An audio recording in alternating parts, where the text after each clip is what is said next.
মুসলমানদের সম্পর্ক শুধু দুইটা দিনের সাথে, একটা ঈদুল আজহা, ঈদুল ফিতর, যে দুইটা দিবসের মূল শিক্ষা আগে ত্যাগ এরপরে ভোগ।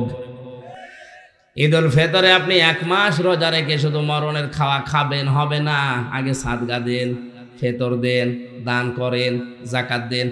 গরিব মানুষ ফিতর নিয়ে সেমাই কিনে খেয়ে হাসবে, ওই হাসি দেখে আপনি আনন্দ করবেন। কথা বলেন না কেন? ঈদুল ফিতরের শিক্ষা কি? আগে ত্যাগ এরপরে ভোগ। ঈদুল আজহাতে বড় গরু কোরবানি করে আপনি আগে খাবেন না, আগে গরিবকে দিয়ে আসেন। ও বাচ্চা কাচ্চা নিয়ে আনন্দ করবে, উল্লাস করে খেয়ে মজা পাবে, তখন ওর আনন্দ দেখে আপনি আনন্দ করবেন। তাহলে ইসলামের যে দুইটা দিবস আমরা জানি, এখানে শুধু আগে ত্যাগ, আগে ত্যাগ এরপরে ভোগ। ওয়ালিয়াউমাল আখিরা, কিয়ামতে জবাব দেওয়া লাগবে, টেন্ডেন্সি তার তৈরি হবে। আমার যতটুকু বিশ্বাস, এটা যদি বাংলাদেশে 100% তৈরি হয়ে যায় যে আমার কিন্তু জবাব দেওয়া লাগবে, এদেশে কিয়ামতের আগে আর মিথ্যা মামলা হবে না। অথচ জেলখানাগুলোতে খোঁজ নিয়ে দেখেন, 100 জনের 70 জন মানুষ তার মামলা সম্পর্কে কিছুই জানে না। আমিও তো আমার মামলা সম্পর্কে কিছুই জানতাম না। 3টা বছর আমার জীবন থেকে একটা ঘরের ভেতরে কেটে গেল। অথচ যেই ছেলেটা আমার নামে মামলা দিয়েছে, ওর বাড়ি সিরাজগঞ্জে, ওর নাম নাকি তরবারি সাকিব। ও বেটা ধান কাটে, কাঁচি দিয়ে ধান কাটতে কাটতে মাথা গেছে বিগড়িয়ে, বাসের মাথায় উঠে চলে গেছে ঢাকায়। সংসদের সামনে দিয়ে হাঁটছিল, পুলিশ ধরে বলছে কি করিস, সংসদ ভেঙে ফেলবো। কাঁচি দিয়ে? হ্যাঁ, আমির হামজার ওয়াজ শুনে উদ্বুদ্ধ হয়েছে। আমি কি এমন ওয়াজ করব? আমি নরম নরম ওয়াজ করি, আর আমার ওয়াজ বলে উদ্বুদ্ধ হয়েছে। তাও সিরাজগঞ্জ থেকে গেছে। পরে ওরে কাশিমপুরে কারাগারে যে দেখি, কি তুমি সেই? বলে হ্যাঁ। আমার চেনো? আমার কোনোদিন দেখেছো? বলছেন না। আমার নাম বললি কি করে? বলছে হুজুর আমারে বলতে বললো। আমারে বলে দিল, যদি আমির হামজা, হারুন স্যার এদের নাম বলিস তোরে ছেড়ে দেব। আমারও ছাড়ে না, আপনারও ছাড়ে না। এই যে বক্তব্য শুনে বোঝা যাচ্ছে পুরাটাই সাজানো। শুধু হামজা না, এরকম হাজারো হামজা। আমি বললাম 100 জনের 70 জন কম হয়ে গেল, আরো বেশি হবে। কিচ্ছু জানে না, আন্দাজে 10 বছর জেল পড়ে আছে। যার ভেতরে কিয়ামতের জবাবদিহি এই আচরণ তৈরি হবে, তার জন্য মুহাম্মদুর রাসূলুল্লাহ হবেন আদর্শ। আর এরকম মানুষ যদি এদেশে 96% দরকার নেই, 51% তৈরি হয়ে যায়, কেউ কারো নামে মিথ্যা মামলাও দেবে না, মিথ্যা সাক্ষ্য দেবে না। পাশের বাড়ি সলিমদ্দির সাথে রাগারাগি আছে, এজন্য নিজের ছোট মেয়েকে ভিকটিম বানিয়ে ধর্ষণের মামলা দিয়ে সলিমদ্দিরে 5 বছর জেলে রেখে দিয়েছে। এরকম মামলার আসামি বেশি।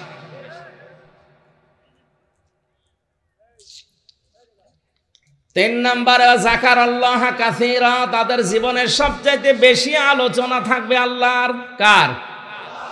ও মুসলমানেরা, আপনি নিজের জীবনের সাথে মিলান। 4 দোকানে বসলে আল্লাহর কথা সেই ভাই ভাই বলে, তার চাইতে বেশি কথা বলে আলোচনায় নেতার। আপনি বিশ্ব নবীকে আদর্শ পাবেন না, অথচ নবীজিকে আদর্শ যতক্ষণ পর্যন্ত মানুষ মেনে নিতে না পারবে, ততক্ষণ পর্যন্ত এই লোকটার ঈমান সঠিক হয়নি, ভেঙে গেছে।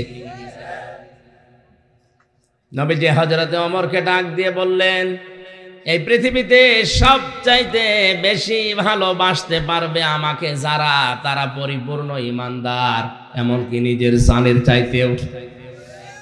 হযরত ওমর নিজের দিকে চিন্তা করে বলেন, হে রাসূল, আমার মনে হচ্ছে আমার ছেলে মেয়ে, স্ত্রী পুত্র, ধন সম্পদ, টাকা পয়সার চাইতে আপনাকে আমি ভালোবাসি বেশি, কিন্তু আমার জীবনের চাইতে বেশি না। কারণ আমার জানের ওপর আমার একটা মায়া আলাদা আছে। নবীজি সামনেই তো ছিলেন, দিলেন ধমক, ওমর এখনো পরিপূর্ণ কামেল মুমিন হতে পারোনি। হযরত ওমর কিছুক্ষণ পরেই বলে উঠলেন, হে রাসূল, এখন মনে হচ্ছে আমার জীবনের চাইতেও আপনাকে আমি বেশি ভালোবাসি। নবীজি ওই মুহূর্তে বলেছিলেন, ওমর এই মাত্র তুমি কামেল পরিপূর্ণ মুমিন হইলে। কাকে বলছে কথা আপনি টের পেয়েছেন? যারা জান্নাতের গ্যারান্টি দিয়েছিলেন জিন্দা অবস্থায়। আকাশের যে তারকা দেখতে পান, হয়তো কেউ গণনা করলে একদিন শেষ হয়ে যাবে।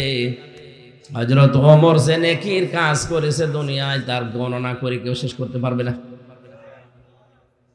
কোন রাস্তা দিয়ে গেলে আমরা হাদিস সে জন্মের পর থেকে শুনছি যে 40 দিন শয়তানও রাস্তায় যেতে ভয় পেত। আর আমরা এমন মুসলমান, রাস্তা দিয়ে হাঁটলে শয়তান মনে করে বন্ধু আমি পেয়েছি। কান খাড়া করে শোনেন মুসলমান, শয়তান জান্নাত থেকে হযরতে আদম এবং হাওয়াকে বের করে দেবে, উদ্দেশ্য তার প্রথমে ছিল না। তার উদ্দেশ্য ছিল তাদের লজ্জা স্থান দেখা। কথা বুঝতেছেন?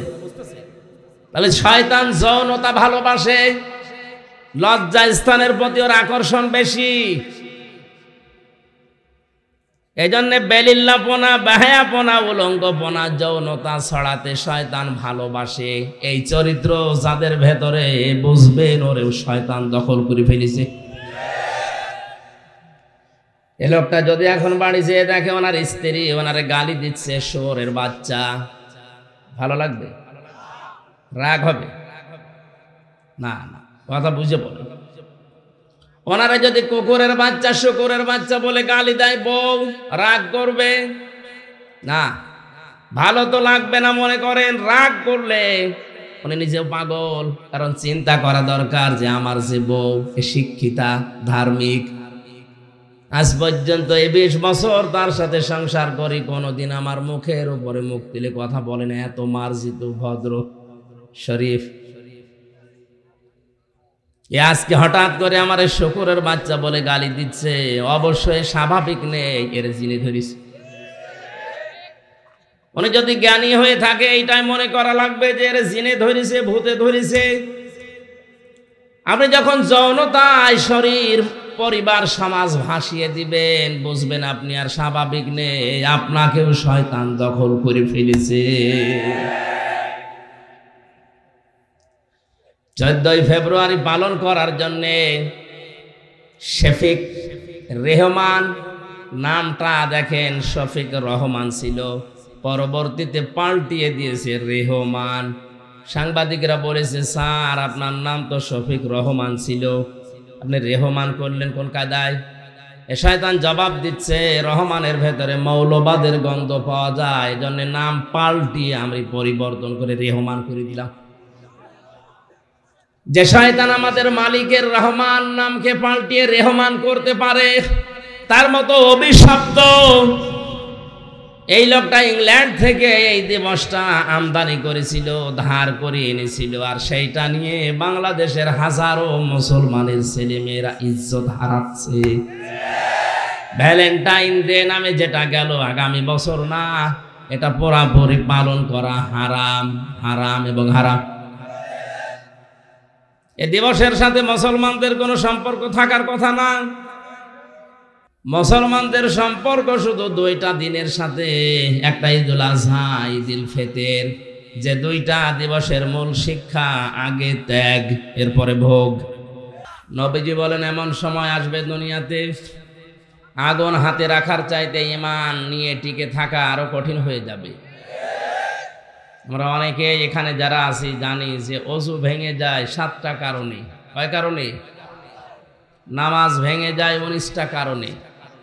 মানুষের আমল, কাজ ভেঙে যায় 2টা কারণে। ঈমানও যে ভেঙে যায় 10টা কারণে, অনেকে জানে না। পৃথিবীর প্রতিটি ইবাদত নষ্ট হওয়ার, ভেঙে যাওয়ার, ব্যর্থ হওয়ার পেছনে কিছু না কিছু কারণ আছে।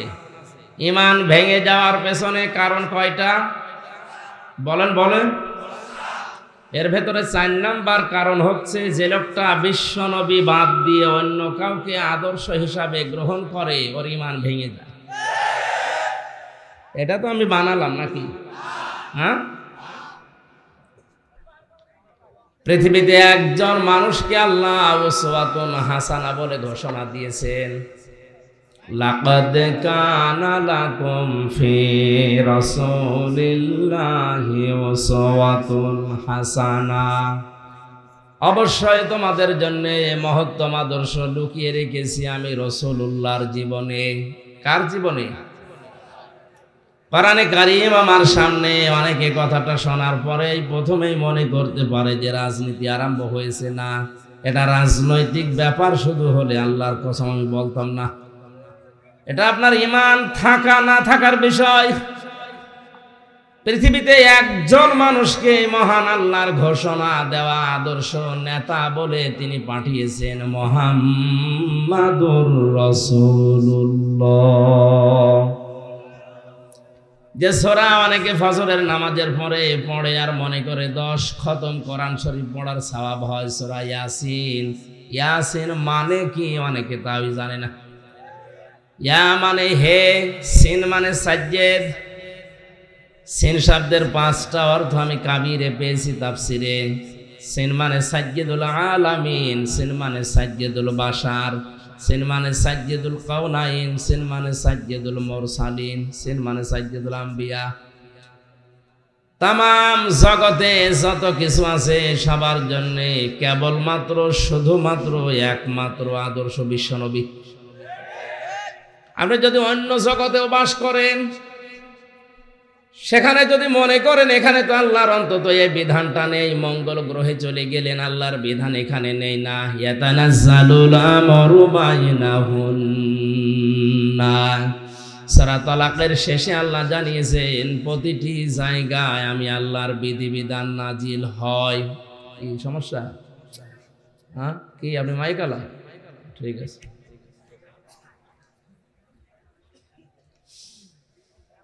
স্থির ভাবে শোনেন তো, 10 ঘন্টা কথা শোনা লাগবে না, হাফ ঘন্টা শোনেন, কিন্তু বোঝার মতো করে শোনেন।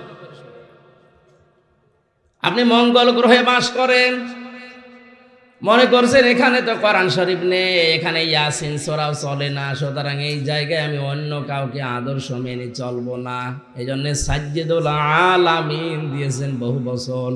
যত আলম আল্লাহ বানিয়েছেন সেখানেও যদি বাস করেন ওই জায়গায় আপনাকে বিশ্ব নবী আদর্শ মানা লাগবে। 2 নম্বর সাইয়্যিদুল বাশার। বাশার মানে মানুষ। মানুষ পদবাচ্যে যারা বিবেচিত যে আমি মানুষ, তার জন্য একমাত্র আদর্শ বিশ্ব নবী। তাফসীরের এই কথাগুলো দিয়ে বোঝা যায় নবী মুহাম্মদুর রাসূলুল্লাহকে বাদ দিয়ে কেউ যদি দুনিয়ায় অন্য কাউকে আদর্শ হিসাবে গ্রহণ করে ওর ঈমান ভেঙে যায়, নষ্ট হয়ে যায়। ভেঙে যাওয়া ওযু দিয়ে নামাজ হয়? বুঝে বলেন, নামাজ হয়? 7টা কারণে যে ওযু ভাঙে, মনে করেন একটা কারণ পাওয়া গেল, মনে করছেন 6টা তো পাওয়া যায়নি, মাত্র একটা পাওয়া গেছে। এই ওযু দিয়ে অন্তত হাফ নামাজ হবে। হবে? নামাজ ভেঙে যাওয়ার কারণ 19টা। 1-2টা হয়তো আপনার পালন হয়নি, 17টা পালন হয়েছে, নামাজ হবে। 2টা সওয়াব হবে। বলেন বলেন। পুরাটাই জিরো, শূন্য, কিচ্ছু হবে না। এটা যেমন সহজে বুঝে ফেলেছেন, আল্লাহর ঘোষণা দেওয়া একমাত্র নেতা মুহাম্মদুর রাসূলুল্লাহ, তাকে বাদ দিয়ে আজ পৃথিবীতে যারা অন্য কাউকে নেতা মেনে চলে ওর ঈমান জান্নাতে যাওয়ার মতো না, ভেঙে গেছে। কিছুদিন আগে একটা জরিপ পেয়েছিলাম, এদেশে 96% মুসলমান আমরা দাবি করছি ঠিক, কিন্তু 100 জনের 15 জন শুধুমাত্র কেবলমাত্র বিশ্ব নবীকে আদর্শ নেতা মানে, আর 85% অন্য কাউকে মানে। এই জরিপ অনুযায়ী দেশে 96% মুসলমান মিলছে না, মাত্র 15%। কারণ নবী বাদ দিয়ে অন্য কাউকে মেনে নিলে ওর আদর্শ যদি হয় তার ঈমান আর থাকে না, নষ্ট হয়ে যায়। সেই হিসাবে আপনি নামাজ পড়লেও শেষ, রোজা রাখলেও ব্যর্থ, অন্য আমল তো বাদই দিলাম। আশা করছি কথা আপনার মগজে ঢুকেছে। এখন এটা বোঝার পরও যদি কেউ না বোঝার ভান করে থাকে, আমার মনে হয় রে বুখারী শরীফ দিয়ে হবে না, বাকারী শরীফ লাগবে। বলেন বোঝেননি কে এখানে? বলেন তো কে সহজ বিষয় বুঝেনি? আমি এখনো বুঝিনি। আসে আপনাকে আগে বুঝিয়ে তারপরে সামনে যাচ্ছে। আর যদি বলেন না বুঝে ফেলেছি যে আমার ইমান যদি টিকিয়ে রাখতে হয়, আমি মুসলমান আছি না গেছি, এটা যদি প্রমাণ করতে হয়, একমাত্র আদর্শ এখন থেকে মরণ পর্যন্ত আমার হয়ে থাকবে মুহাম্মাদুর রাসূলুল্লাহ। এখন রাসূলুল্লাহ আদর্শ হবেন কার জন্য? আল্লাহ আয়াতের পরে 3টা শর্ত দিয়েছেন। লিমান কানা ইয়ারজুল্লাহা ওয়াল ইয়াউমাল আখিরা ওয়া যাকারাল্লাহা কাসীরা। 1 নম্বরে দুনিয়াতে যে কোনো কাজ করে ও আশা করে আমার আল্লাহর কাছে। লিমান কানা ইয়ারজুল্লাহ, আমি আল্লাহর দিকে যে লোকটা ফিরে আসে, রাজা ইয়ারজিউ মানে ফিরে আসা, আল্লাহর কাছে আশা করে ফিরে আসে। পৃথিবীর যে কোনো দিকেও যেতে পারে, কিন্তু যখন স্মরণ হয় আল্লাহর কথা ফিরে আসে তাড়াতাড়ি করে। এ কথাটা বলা যত সহজ, প্র্যাকটিক্যাল লাইফে মিলানো অত সহজ না। না, কারণ সাহাবীদের নামের আগে পরে উসওয়াতুন হাসানা আপনি কোরআনে পাবেন না। এ শব্দটা অনেক ওজনওয়ালা, অনেক লোড আছে এর পেছনে। বিশ্বনবী জীবনের শেষ ভাষণ দিয়েছিলেন মাত্র 27 মিনিট। এর শেষ কথাতে ছিল এইটা যে আমি তোমাদের জন্য 2টা জিনিস রাখলাম, একটা কোরআন আর একটা সুন্নাহ। এই 2টা যদি আঁকড়িয়ে ধরতে পারো, লাং তাদিল্লু, কখনো পথভ্রষ্ট হবে না। খেয়াল করে দেখেন তো, নবীজি যে সময় কথা বলছিলেন তার সামনে 1,14,000 জান্নাতি মানুষগুলো দাঁড়িয়ে আছে। ডান দিকে আবু বকর বসে আছে, বাম দিকে ওমর বসা আছে। বিশ্ব নবী কিন্তু বলেন না যে এই যে 2 জনকে রাখলাম, আবু বকর ওমর জান্নাতি মানুষ, এদেরকে মেনে নিলে জান্নাত পেয়ে যাবে, এ কথা বলেছিলেন না? কেন জান্নাতের গ্যারান্টি সার্টিফিকেট নিয়ে বসে আছে বামে ডানে, তাদের কথা বললেন না? কারণ পৃথিবীতে নবী ছাড়া কারো ঈমান নিরাপদ না। সকালে ঈমানদার আছে, বিকালে বেঈমান হয়ে যেতে পারে, এ কথা বলেন না কেন? এজন্য একটা লিস্ট বানিয়েছিলেন হযরত ওমর যখন খলিফা। মাঝে মাঝেই হুযায়ফাকে ডাক দিয়ে বলতেন, ভাই নবীজি ইন্তেকালের আগে একটা লিস্ট দিয়েছে মুনাফিকদের, যে মদিনাতে এই এই লোকটা মুনাফিক, ওই লিস্টের ভেতরে দেখো তো আমি ওমরের নামটা আছে কিনা। হযরত হুযায়ফা ইবনুল ইয়ামিন রাদিয়াল্লাহু তাআলা আনহু চোখের পানি ফেলে দিয়ে বলেন, ভাই ওমর খলিফাতুল মুসলিমিন, কি বলেন আপনি? আপনার নাম মুনাফিকদের লিস্টে থাকবে মানে? হযরত ওমর ওই দিন বলেছিলেন, হুযায়ফা আমি নবীর মুখে শুনেছি এ দুনিয়াতে নবী ছাড়া কারো ঈমানই নিরাপদ না। কখন কে বেঈমান হয়ে যায় বলা যায় না। বিশাল আল্লাহর ওলি মনে হচ্ছে, ও বিকালে যে বেঈমান হবে না ওর কোনো গ্যারান্টি নেই। কথা বলেন না কেন? আমি তো নবী না, আমার ঈমানও চলে যেতে পারে। সুতরাং দেখো না কেন লিস্টে আমার নামটা আছে কিনা। যদি থাকে তাহলে এখনো আমার তাওবা করার সময় আছে, আমি পরিবর্তন হয়ে যাব। ও বাংলার মুসলমানেরা যাদের কথা বলছি, এ মানুষগুলো সাধারণ মানুষ ছিলেন না, নবীজির সাথে জীবন কাটিয়েছে। জান্নাতের সার্টিফিকেট জিন্দা অবস্থায় হাতে নবী ধরিয়ে দিয়েছে, তোরা জান্নাতি। তাদের কথা বললেন না, বললেন তোমাদের সামনে কোরআন আর সুন্নাহ রাখলাম। এই জন্য উসওয়াতুন হাসানা দুনিয়ায় একজন, তার নাম মুহাম্মাদুর রাসূলুল্লাহ। এই 15-20 মিনিট ধরে এত চিল্লানো, এত কথা এমনি বলি না। এখনই আপনাকে সংশোধন হওয়া লাগবে। যারা আদর্শ বাংলাদেশে বিশ্ব নবী বাদ দিয়ে অন্য কেউ হয়ে আছে, এখনই সব ঝাঁটা দিয়ে বিদায় করে ফিরে আসা লাগবে। এই তাকবীর দেওয়ার দরকার নাই। রাজি যদি থাকেন, আপনার কথায় যদি আপনি সত্যবাদী হয়ে থাকেন, আল্লাহকে দেখাবেন। লিল্লাহি তাকবীর। দেখেন তো হাত তোলেনি কি? ওইভাবে তোলা তো সমস্যা, ঠিক আছে। হ্যাঁ ঠিক আছে ভাই,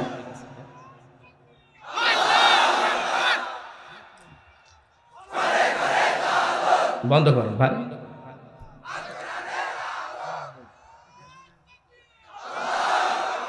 ও আপনারও কথায়ও কিছু হচ্ছে না, আমারটাও কিছু হয় না।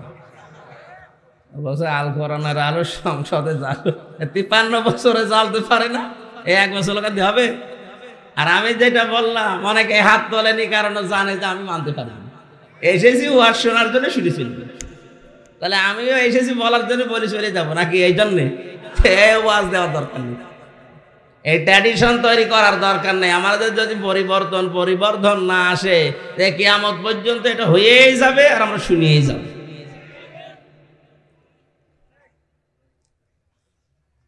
আর আমি কোরআন হাদিস পড়ে যতটুকু বাস্তবতা বুঝি, কোরআন শরীফের কথা যদি কারো মনের পরিবর্তন আনতে না পারে, ওর কপালে আর হেদায়েত বলে কিছু নেই। এই কথাটা আমি বানালাম।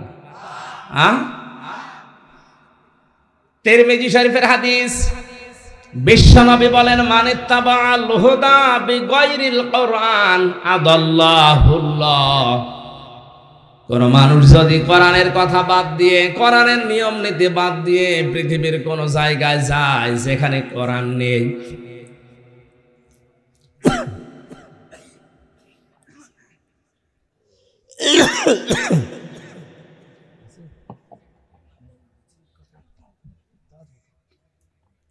জিকির করে সুবহান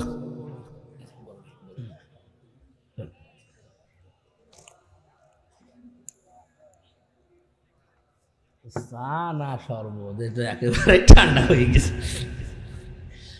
মনে হচ্ছে যে রওশনের স্বাদের মতো ঠান্ডা হয়ে গেছে, আর জীবন যখন কিছু নেই।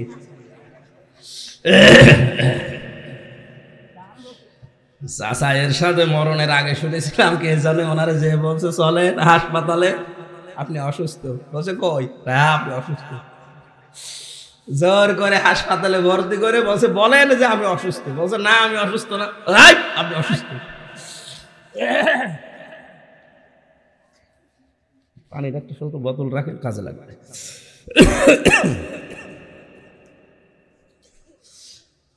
সিরাজগঞ্জবাসী হাদিসের শব্দের দিকে খেয়াল করেন। নবীজি জানিয়েছেন, কোরআন এবং হাদিসের কোন শব্দ নিয়ে কেউ যদি চিন্তা ভাবনা করে, বোঝার জন্য চেষ্টা করে, 500 রাকাত নফল নামাজের সওয়াব হয়। এখন দাঁড়িয়ে হয়তো 500 রাকাত নফল নামাজ আপনি পড়তে পারবেন না, কিন্তু এই হাদিসের কথাটা যদি বোঝার চেষ্টা করেন আর যদি মেনে নিতে পারেন, তো সোনায় সোহাগা, আল্লাহর কসম আপনার আমল নামায় বাড়ি দেওয়ার আগে 500 রাকাত নফল কবুল হওয়া নামাজের সওয়াব লেখা হয়ে যাবে। হাদিসের মূল কথা ছিল আদাল্লাহুল্লাহ। এই যে গ্রামার যারা জানে, মাওলানা কুদ্দুস সহ, আদাল্লাহ ইউদিল্লু বাবে ইফআল থেকে এসেছে শব্দটা।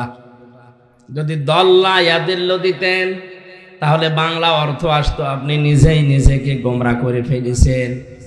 আদাল্লাহ শব্দটা আসার কারণে বাংলা অর্থ দাঁড়িয়েছে আপনি হয়তো ভালো হওয়ার নিয়তে কোনো জায়গায় গিয়েছিলেন, কিন্তু কোরআনে কারিম সেখানে ছিল না, কোরআনের কর্মসূচি ওই জায়গায় চলে না। এই জন্য আল্লাহ নিজে দায়িত্ব নিয়ে আপনাকে গোমরা বানিয়ে দেবে। এই হাদিসটা বিশ্বাস করেন কত ভাগ?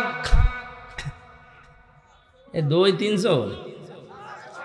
এই হাদিসটা বিশ্বাস হয় কত ভাগ? 100 ভাগ বিশ্বাস করে যদি মন থেকে বলেন যে হ্যাঁ আমি বিশ্বাস করি, তাহলে এটা সিদ্ধান্ত নেওয়া লাগবে এখনই, যেই পীরের দরবারে কোরআন নেই, কোরআন চলে না, ওই দরবার যদি আমার বাবাও কায়েম করে আমিও দরবারে যাব না। পারবেন?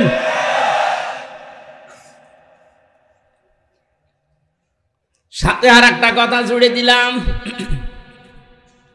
এদেশে রাজনৈতিক দল কতগুলো, এখন যেই দলে কোরআন নেই, কোরআনের কর্মসূচি নেই, ওই দলের প্রতিষ্ঠাতা যদি আমার বাবাও হয়, ওই দলে আমি যাব না। আমি যদি ওখানে থাকি আমাকে গোমরা বানাবে, খারাপ বানাবে, জাহান্নামী বানাবে কে? না হামজা? কে? আল্লাহ নিজে দায়িত্ব নিয়ে খারাপ বানিয়ে দেবে। এই জন্য আমাদের কপালে হেদায়েত জুটছে না। 100 ভাগের 15 জন এই জরিপটা মিথ্যা না, আসলে এটাই ঠিক। 100 জনের 15 জন শুধুমাত্র নবীকে আদর্শ হিসাবে একমাত্র মানে, আর বাকিগুলো সব টানা নানায় আছে। হ্যাঁ, ওর জুব্বা আছে, ওর পাগড়ি আছে, ও নামাজ 5 ওয়াক্তের জায়গায় 6 ওয়াক্ত পড়ে, তাহাজ্জুদ মিলে। ও মনে মনে করছে আমি জান্নাত পেয়ে বসে আছি, অথচ ওর যে ঈমান ভেঙে গেছে ওর টের পায় না। আব্দুল্লাহ ইবনে উবাইয়ের পুরা জীবন আমি পড়ে দেখেছি।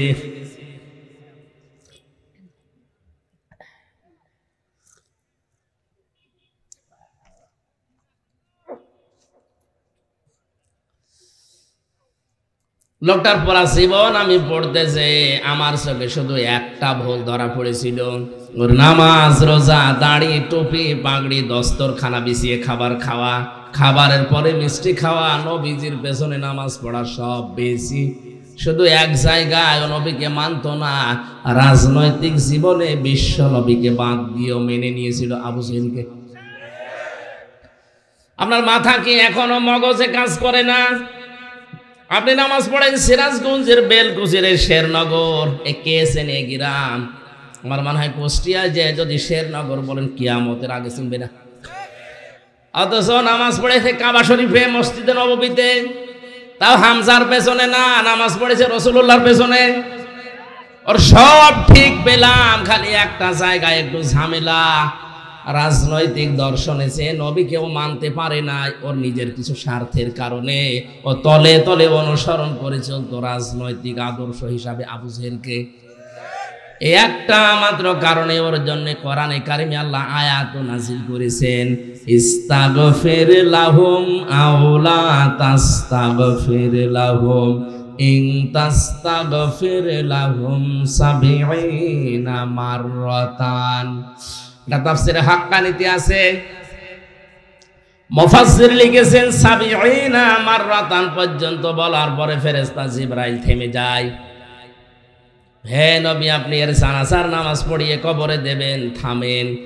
এর জন্য যদি আপনি ক্ষমা চান আর না চান সমান হবে, এমনকি ৭০ বারও যদি মাফ চান আল্লাহ মাফ করবে না। নবীজি বলেন, ফেরেশতা কথা যা বললে এ পর্যন্তই না, এরপরে আর আছে যে ৭০ বার মাফ চাইলে মাফ হবে না। আমি নবী এর জন্য ৭১ বার মাফ চাবো। আল্লাহ তো ৭১ বারের কথা বলে নাই, বলেছে ৭০ বার। কথা বলে না কেন? নবীজি মনে মনে স্থির করেছিলেন যে এর জন্য আমি ক্ষমা চাবো। হঠাৎ করে ফেরেশতা আয়াতের পরবর্তী অংশ শোনালেন, ফালা ইয়াগফিরাল্লাহু লাহুম। এখানে যারা আলেম আছে, ইয়াগফির এটা মজারে, বর্তমান, ভবিষ্যৎ, প্রেজেন্ট, ফিউচার। এর আগে লান আছে, এর আগে ফা আছে। ফা অনিষ্টা অর্থে ব্যবহার হয়, লাং ব্যবহার করা হয় মজারের আগে। বাংলা অর্থ দাঁড়াবে কোশ্চেন কালেও হবে না। আল্লাহ জিবরাইলকে দিয়ে গ্যারান্টি দিয়ে জানালেন, হে নবী, এই লোকটা শুধু না, এই তাকান, এখানে কিন্তু কা দেয়নি বা আব্দুল্লাহ বিন উবাই নামটা আল্লাহ দেয়নি, দিয়েছেন হুম। হুম বহু বচন, এটা জমির। এই কারণে আয়াতটা পড়লাম। আল্লাহ পাক বলেন, হে নবী, এর জন্য ৭১ বার না, শুধু এ না, এর মতো চরিত্র কিয়ামত পর্যন্ত যারা অর্জন করবে তাদের জন্য যদি কেউ ৭১ বার না, কোটি কোটি বারও ক্ষমা চায়, তাদের কোনো ক্ষমা নেই। এ ফতোয়া দিলাম আমি। বলেন কে? আরো জোরে কে? তাহলে এই বাংলাদেশে যাদের সব ঠিক আছে, রাজনৈতিক দর্শনে যে নবীকে মানে না, অন্য কাউকে মেনে চলে, বলেন তো এই লোকটা মারা গেলে 50টা গরু জবাই করে দিলে মাফ হবে? কে বলেছে আপনাকে? তাহলে কোরআনের এই আয়াত তো ভুল হয়ে যাবে। কথা বলেন ঠিক কিনা? আমি আশা করছি আপনি বুঝেছেন এই বাস্তবতা। এর পরেও নবীজিকে আমার আল্লাহ শেষ কথা জানিয়েছেন, ওয়ালা তুসাল্লি আলা আহাদিম মিনহুম মাতা আবাদা ওয়ালা তাকুম আলা কবরি। সূরা তাওবার ৮০-৮৪ নাম্বার আয়াতের প্রথম অংশে আছে, হে নবী, এই লোকটার জানাজার নামাজ তো দূরের কথা, এর কবরের পাশেও আপনি দাঁড়াবেন না। শুধু এর না, হুম দিয়েছেন এখানেও, আলা তুসাল্লি আলা আহাদিম মিনহুম, এর মতো যে কেউ এরকম চরিত্র বানাবে তার কবরের পাশে দাঁড়ানো জায়েজ নেই। অথচ সারা জীবন কমিউনিস্ট আন্দোলন করে, মরে গেলে হুজুর নিয়ে জানাজা পড়িয়ে কবরে দিয়ে দোয়া করাচ্ছে, মনে হচ্ছে জান্নাত তোর বাবার, ও ঠিকাদারি নিস। এগুলো সব ভণ্ডামি চলছে ভারত, বাংলাদেশে, পাকিস্তানে। ওগুলো যদি হয় কোরআন শরীফ মিথ্যা হয়ে যাবে। এই জন্য আপনাকে সাবধান করছি, সাবধান হন। তেলাওয়াত কিন্তু আয়াতে ওই কথাগুলো আল্লাহ দিয়েছেন সাবধান বাণী হিসাবে। আমরা কোরআনে কারিমের তাফসিরে প্রবেশ করছি, তাফসির আকারে। জবান খুলে পড়েন, আউযু বিল্লাহি মিনাশ শাইতানির রাজিম, বিসমিল্লাহির রহমানির রহিম,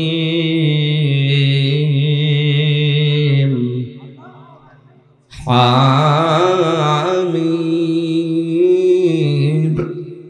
ওয়াল কিতাবিল মুবিন,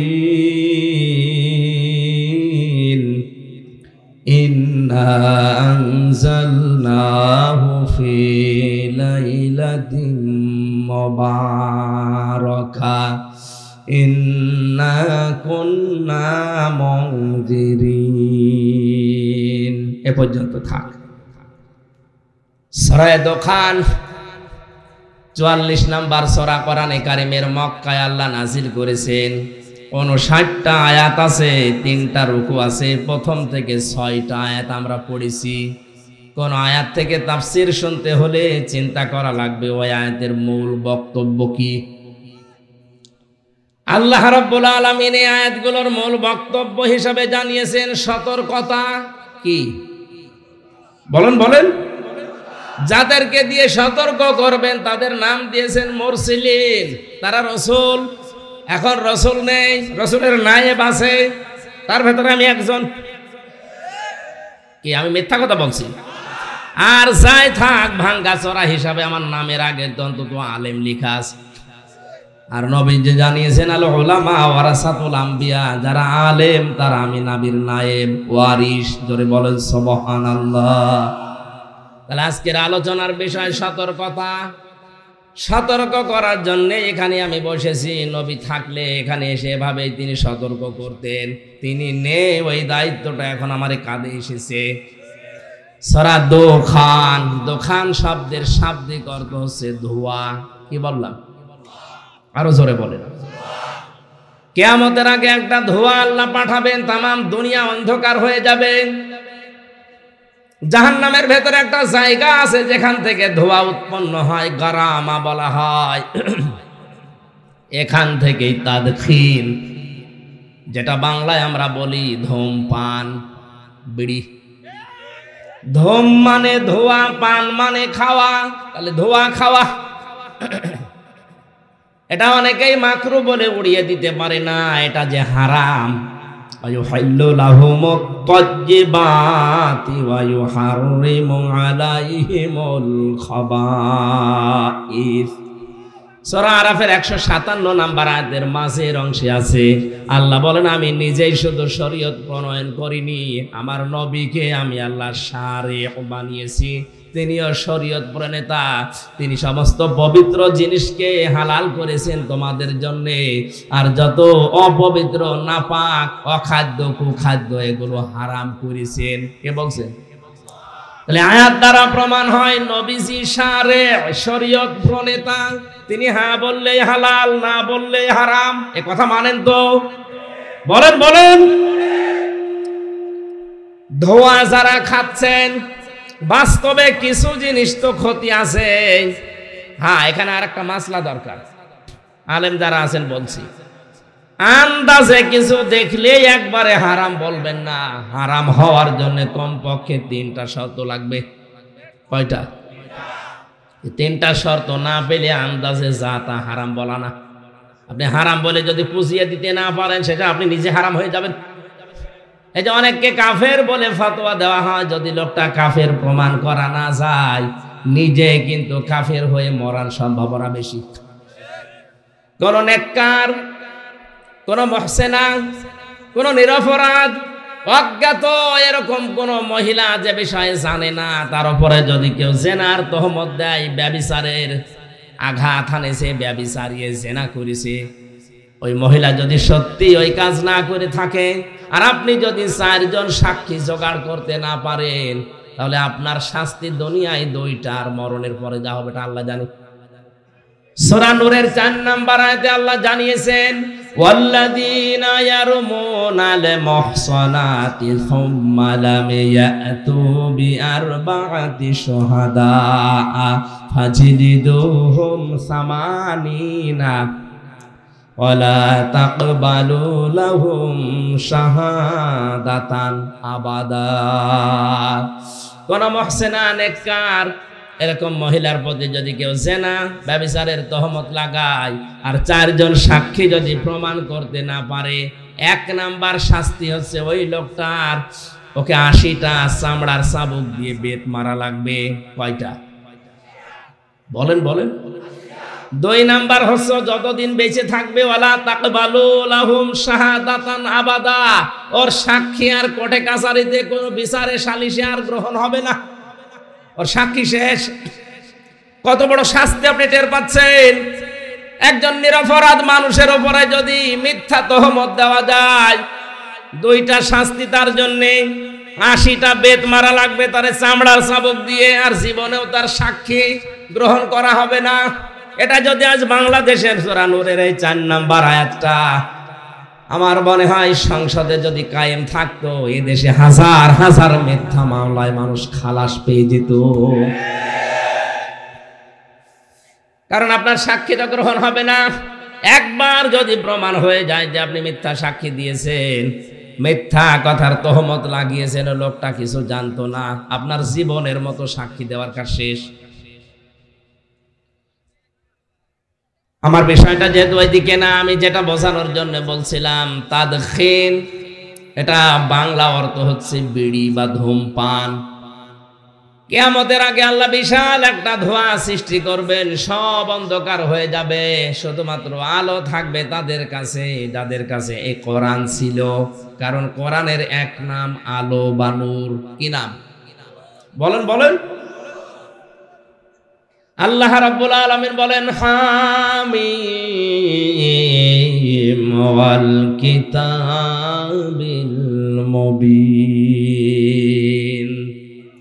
হামিম এটার অর্থ আল্লাহ ছাড়া কেউ জানে না।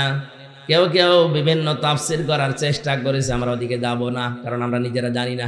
আল্লাহু আ'লামু বিমুরাদিহি, এর আসল অর্থ জানেন আল্লাহ। ওয়াল কিতাবিল মুবিন, আল্লাহ বলেন স্পষ্ট কিতাবের কসম। কিসের? শব্দটার দিকে তাকান তো, ওয়া দেওয়ার পরে আলিফ লাম আছে।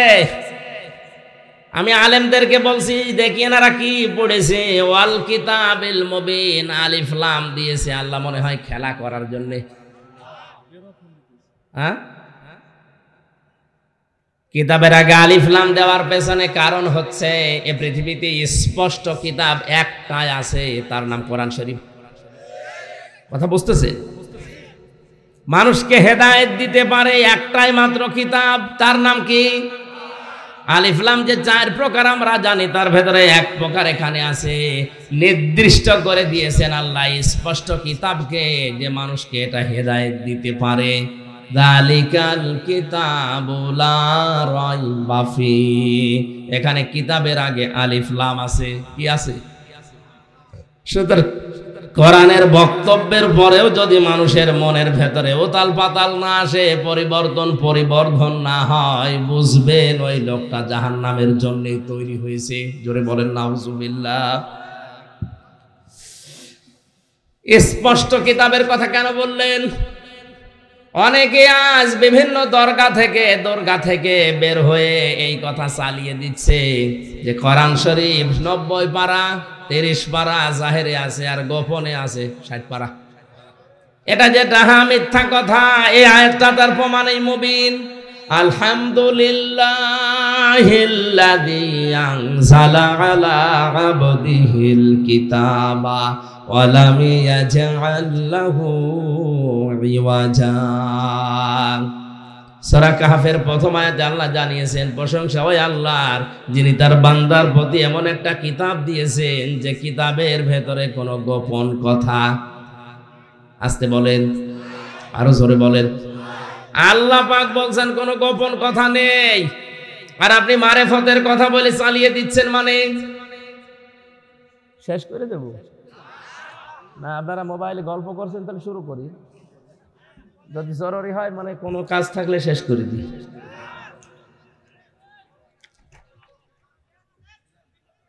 না, এই জায়গাতে যেটা নিয়ে আমি কথা বলার জন্য মানে বসেছি, বিশেষ করে যে শবে বরাত আর কয়দিন পরে শুরু হবে না, এটা নিয়ে ধ্রুমজাল তৈরি হয়ে আছে আমাদের দেশে, ভারতে, পাকিস্তানে, এই সমস্ত দেশে। এটা ক্লিয়ার করা দরকার। আসলে শবে বরাত কি, কেন আসে, কি শিক্ষা দেওয়ার জন্য 1 বছর পর পর এই শাবান মাসটা আসে। আজকে 3 তারিখ, দেখতে দেখতে মাসটাও চলে যাবে। অথচ রজব শুরু হওয়ার প্রথম দিক থেকেই নবীজি দোয়া করতেন, আল্লাহুম্মা বারিক লানা ফি রজব ওয়া শাবান ওয়া বাল্লিগনা রমাদান। রজব আর শাবানের বরকত দাও। সে বরকত কি, সেই বরকতের কথাগুলো এই আয়াতে আছে। আপনি চলে যাবেন স্পষ্ট কথা শুনে, না এখনই চলে যাবেন? চলে যাবেন এখনই? একটু ওঠাউঠি বন্ধ করবে না, আমার গলায় যতক্ষণ অন্তত সাপোর্ট দেয় আমি আছি। আল্লাহ পাক বলেন স্পষ্ট কিতাব, এর ভেতরে কোনো গোপন কথা নেই, মারেফতের কথা নেই। আজ যারা শরীয়ত, মারেফত, তরিকত, হকিকত বিভিন্ন নাম দিয়ে দরবার খুলেছেন, কসম করে বলছি একটাও এর সাথে টেকে না। কারণ শরীয়তের বিধান স্পষ্ট। মারেফত বলতে যেটা আপনি বোঝাচ্ছেন, উরফুন থেকে শব্দটা আসা, আরাফা ইয়ারিফু মানে পরিচিত হওয়া। ইসলামের কোন বিধানের সাথে কেউ যদি পরিচিত হয়, আমরা তাকে মারেফত বলি। নামাজ, শরীয়ত, নামাজ পড়া লাগবে কি কি কি নিয়মে, এটা জেনে পড়ার নাম হচ্ছে মারেফত। যাকাত, শরীয়ত, কোন 8টা জায়গায় যাকাত দেওয়া লাগে, ওইটা জেনে যাকাত দেওয়ার নাম মারেফত। তাহলে মারেফত বলতে ফকিরেরা যেটা বোঝায় যে গোপন জিনিস, ওরে মায়ের ছাড়া কোনো ঔষধ আছে? এটা সব বাট মারি সিটারি ছাড়া কিছু না। আর এগুলো চলে বেশি কুষ্টিয়ায়। আল্লাহর ওলি শুয়ে আছে ওখানে, মারেফতের পীর, শরীয়তের পীর।